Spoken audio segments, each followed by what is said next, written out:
Hello guys, once again warm welcome to all of you in the very next lecture of economics. Beta, earlier we have studied about the Indian economy on the eve of independence. We studied about what was the situation of industrial sector, what was the situation of agriculture sector, and further the positive contribution by Britishers and the condition of foreign trade of India during that particular period. So whatever we have studied in that particular thing was very easy, and just to remember, you have to remember all the things, nothing else. And the further content, what we are going to study today is again from 1950 to 1990. 1950 से 1990 तक how was Indian economy, how was the situation of Indian economy, ये सारी study अब हम करेंगे. अब जो हमें पढ़ना है वो private economy, market economy, capital economy जो भी था वो सब कुछ, अब उन चीज़ों को थोड़ा सा हम एलाबोरेट करके पढ़ेंगे.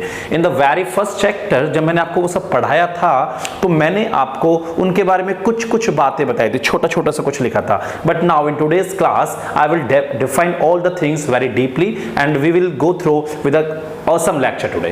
Just have a look on the what we are going to study. So आज जो हम पहले पढ़ने वाले हैं वो बेटा नया चैप्टर ऐड है. चैप्टर है इंडियन इकोनॉमी 1950 to 1990. अब आपको सब पढ़ना है. अब आपको एक एक चीज पढ़नी है कि वो प्राइवेट इकोनॉमी क्या थी, क्या क्या वो करती हैं. तो जब अब आप मेरे साथ चेक करिए प्लीज. सबसे पहला टाइप ऑफ इकोनॉमी था बेटा प्राइवेट इकोनॉमी. सर कोई दूसरा नाम बेटा कैपिटल इकोनॉमी. सर कोई और नाम मार्केट इकोनॉमी. सर इतने सारे नाम बता दिए, फीचर्स कैसे बताओगे बेटा? प्राइवेट इकोनॉमी जो किसके हाथ में है? प्राइवेट सेक्टर के हाथ में. कैपिटल इकोनॉमी क्यों बोलते हैं इसको? पैसा कौन लगाता है? जो कैपिटल लगाता है, कैपिटलिस्ट, उसकी इकोनॉमी.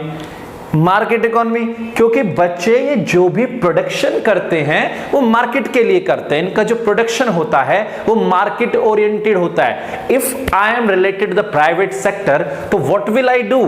क्या मैं वो चीजें बनाऊंगा जिनकी मार्केट में डिमांड नहीं है? मैं तो बाजरे की शॉप खोल के बैठ गया, भाई कौन बाजरा लेगा ऐसे इजीली. लेकिन अगर मैं कुछ ऐसा पर्टिकुलर लॉकडाउन में सैनिटाइजर बेचूं, डेफिनेटली मार्केट को डिमांड है उस सैनिटाइजर की, तो लोग खरीदने आएंगे. तो मार्केट इकोनॉमी इज व्हाट? जो वो चीजें बनाती है दैट मार्केट रिक्वायर्स, जो मार्केट को चाहिए होती हैं. That is simple thing.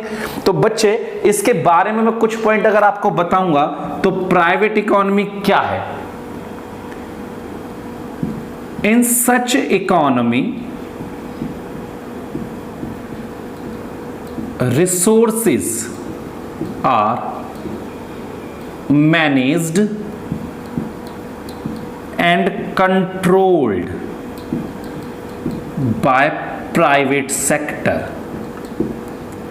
ऐसी इकोनॉमी में जो रिसोर्सेज ऑफ प्रोडक्शन होते हैं उन्हें मैनेज और कंट्रोल कौन करता है? प्राइवेट सेक्टर करता है. बट इसका छोटा सा कंटेंट आपने 11th में पढ़ा भी होगा माइट बी. दूसरा, there is no government intervention.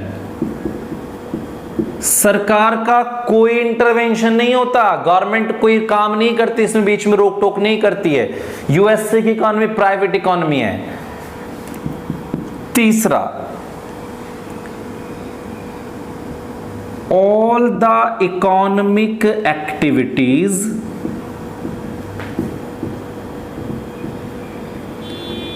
Are done with the motive of profit maximisation. जितनी भी इकोनॉमिक एक्टिविटी होंगी प्रॉफिट के लिए होंगी. और बच्चे अगर मैं ऐसा भी लिख दूं, the production is market oriented. इनका जो प्रोडक्शन है वो मार्केट ओरिएंटेड होता है. और अच्छी बात, accelerate the pace of growth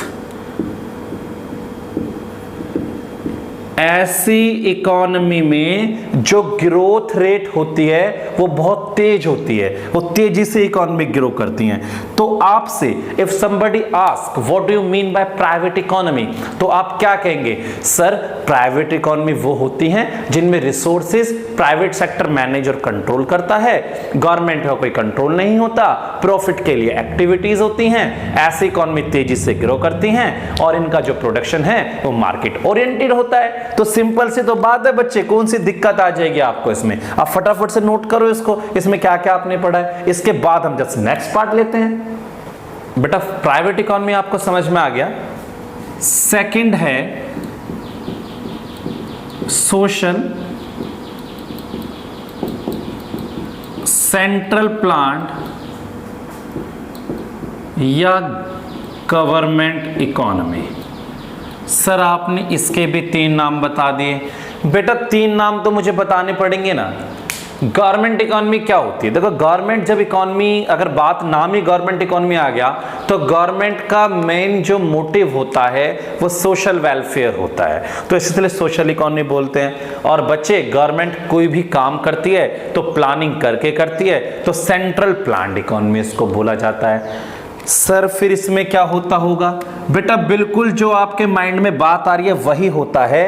private economy में आपके मन में एक बात आई थी कि प्राइवेट इकोनॉमी वो होती हैं जिनमें रिसोर्सेज कौन कंट्रोल और मैनेज करता है?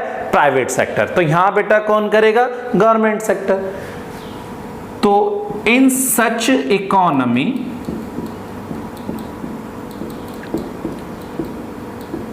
Resources are managed and controlled by government sector. Activities are made with the motive of social welfare. इस तरह की इकोनॉमी सोशल वेलफेयर के लिए काम करती हैं, इनका कोई प्रॉफिट मोटिव नहीं होता। Production is made for social welfare. Slow economic growth. बेटा आपको ये बात बहुत अच्छे से समझ में आती होगी, क्योंकि अगर गवर्नमेंट इकोनॉमी लोगों का भला सोचेगी तो ऐसी कंडीशन में इकोनॉमिक ग्रोथ बहुत तेज नहीं होगी। और बेटा एक बात आपको याद है, मैंने पढ़ाया था, कंज्यूमर्स सवर्निटी सफर्स। क्योंकि जिन लोगों के पास पैसा है खरीदने के लिए, उन लोगों के पास भी चॉइस नहीं होती है कि वो किन चीजों को खरीदें, तो उन्हें what ever is government providing उसी से काम चलाना पड़ता है। बच्चे अगर क्विकली बात करूं तो मैं, सोशल इकोनॉमी क्या है? सोशल इकोनॉमी बेटा वो इकोनॉमी है जिनमें रिसोर्सेज किसके हाथ में है? गवर्नमेंट के हाथ में है, प्रॉफिट मोटिव नहीं होता है, सोशल वेलफेयर के लिए काम करते हैं। और ऐसी इकोनॉमी में क्या होता है बच्चे? स्लो इकोनॉमिक ग्रोथ होती है और कंज्यूमर के सवर्निटी सफर होती है, क्योंकि सोशल इकोनॉमी में जो कंज्यूमर चाहता है वो उसको मिल नहीं पाता है। ये बात आपको क्लियर होती है बेटा? तो आगे बढ़ाएंगे हम। इसके बाद हमारी जो नेक्स्ट इकोनॉमी है वो कौन सी इकोनॉमी? वो है मिक्स्ड इकोनॉमी। हमारी मिक्स्ड इकोनॉमी। अब तो आपको नाम ही समझ में आ रहा होगा ना। Resources are partly held by private sector and partly by government sector. Balanced economy होती हैं ये। अच्छी बात ये होती है private sector can choose the line of production, but government keeps close watch on their activities. बेटा प्राइवेट सेक्टर को प्रोडक्शन करने का पूरा राइट है, लेकिन गवर्नमेंट उनकी एक्टिविटीज पर निगरानी रखती है, कहीं कोई इलीगल काम तो नहीं कर रहा है। तो ये हमारी तीसरी इकोनॉमी थी बेटा, जिसका नाम क्या है हमारा, मिक्स्ड इकोनॉमी। तो आपने क्या पढ़ा, तीन तरह की इकोनॉमी आपने पढ़ी। प्राइवेट इकोनॉमी जिसमें resources are held by the private sector, government control नहीं होता है, प्रॉफिट मोटिव के लिए काम करते हैं, accelerate the pace of growth, तेजी से बढ़ती हैं, और कंज्यूमर सॉवरेनिटी मजे में रहती है। सोशल इकोनॉमी, गवर्नमेंट के हाथ में रिसोर्सेज होते हैं, प्रॉफिट का मोटिव होता नहीं है, सोशल वेलफेयर होता है, स्लो इकोनॉमिक ग्रोथ होती है, कंज्यूमर सॉवरेनिटी सफर करती है। तो बेटा नेक्स्ट क्लास क्या था, mixed economy. Resources manage and control कौन करता है, गवर्नमेंट सेक्टर करती है और प्राइवेट सेक्टर दोनों करते हैं मिलके, तो दोनों का मिक्स रोल होता है, बैलेंस्ड इकोनॉमी होती है। और इस तरह की इकोनॉमी में कंज्यूमर सॉवरेनिटी भी सफर नहीं करती, क्योंकि प्राइवेटाइजेशन जो होता है वो लोगों का ख्याल रख लेता है और गवर्नमेंट लोगों के सोशल वेलफेयर वगैरह में सोच लेती है, तो दोनों ही चीजें बैलेंस्ड हो जाती हैं। ठीक है बच्चा, इसे नोट करो। बच्चे क्लास 11th में हम सेंट्रल प्रॉब्लम्स पढ़ते थे। अगर आपको याद होगा कि 3 सेंट्रल प्रॉब्लम्स हमारे सामने थी। एक प्रॉब्लम थी हमारे सामने व्हाट टू प्रोड्यूस, एक हाउ टू प्रोड्यूस और एक फॉर होम टू प्रोड्यूस। तो बच्चे जो प्रॉब्लम हमने पढ़ी थी वहाँ पर, वो आपको छोटी छोटी सी उसमें से कुछ बातें भी यहाँ पर ज़रूरत पड़ रही हैं, तो एक बार उनको देख लेते हैं। मैं आपको प्रॉब्लम रिवाइज करा देता हूँ।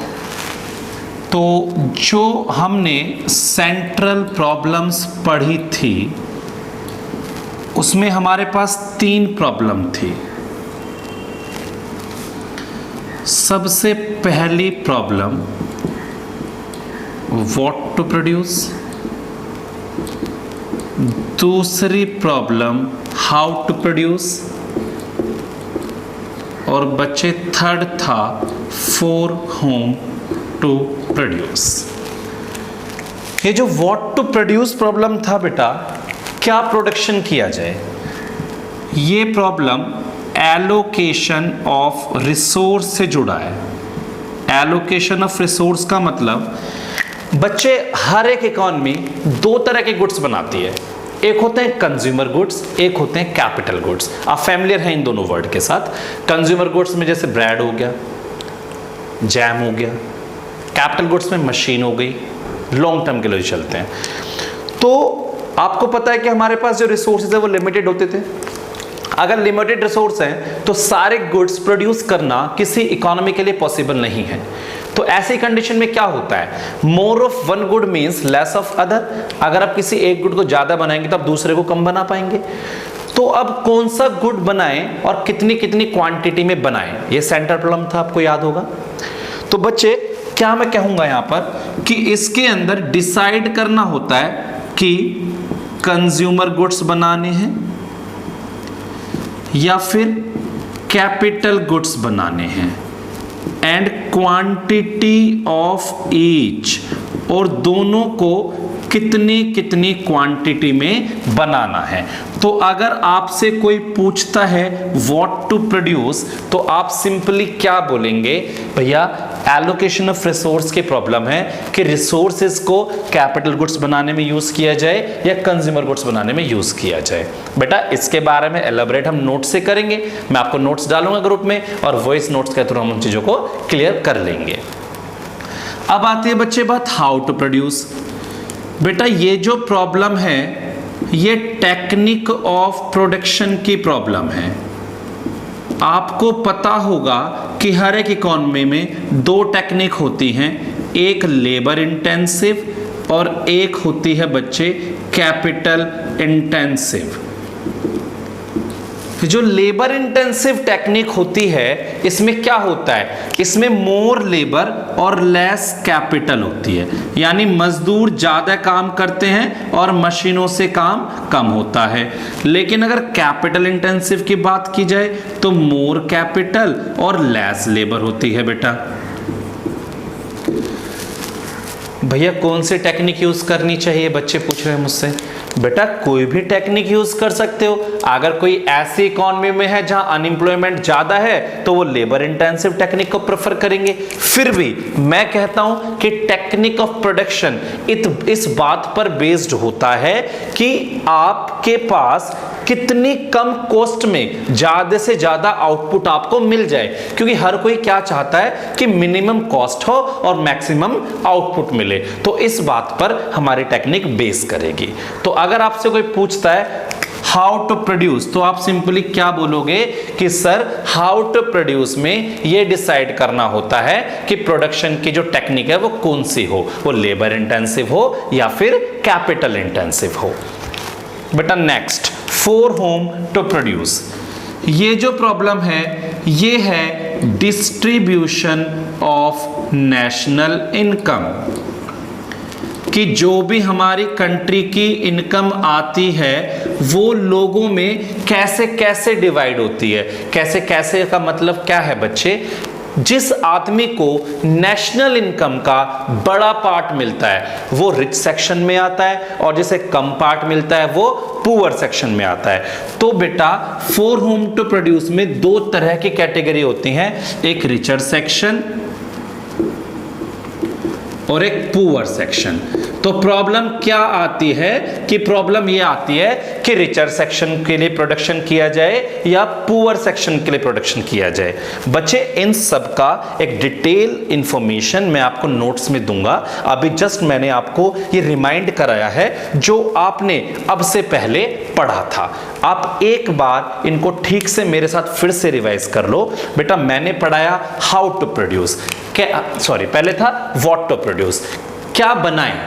दो तरह के गुड्स होते हैं बच्चे, कंज्यूमर गुड्स या कैपिटल गुड्स। अगर आप कंज्यूमर गुड्स ज्यादा बनाओगे तो कैपिटल गुड्स को कम बना पाओगे क्योंकि रिसोर्सेज आपके पास लिमिटेड है।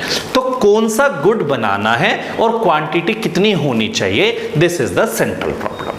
दूसरा, हाउ टू प्रोड्यूस, कैसे प्रोडक्शन करें। आपको लेबर इंटेंसिव टेक्निक यूज करनी है या कैपिटल इंटेंसिव यूज करनी है। बेटा अगर लेबर इंटेंसिव यूज करोगे तो मोर लेबर लेस कैपिटल, मजदूर काम ज्यादा करेंगे और मशीनें काम कम करेंगी, और कैपिटल इंटेंसिव में मशीनें काम ज्यादा करेंगी और मजदूर कम करेंगे। और हम क्या चाहते हैं, हम चाहते हैं कि टेक्निक जो हमारी प्रोडक्शन की हो वो ऐसी होनी चाहिए जिसमें कॉस्ट आए कम, आउटपुट आए ज्यादा। और जब बच्चा लास्ट प्रॉब्लम है फॉर होम टू प्रोड्यूस, किसके लिए प्रोडक्शन करे, who is the ultimate consumer, कौन कंज्यूम करेगा गुड्स को, गरीब आदमी या अमीर आदमी। तो डिस्ट्रीब्यूशन ऑफ नेशनल इनकम, कि किसे इनकम का कितना हिस्सा मिलता है, तो उस हिसाब से लोगों को दो कैटेगरी में ले जाया जाता है, एक रिचर सेक्शन और एक पुअर सेक्शन। इसके बाद आगे बात करेंगे, आप इसका ऐसे फ्लो चार्ट बनाएंगे प्लीज।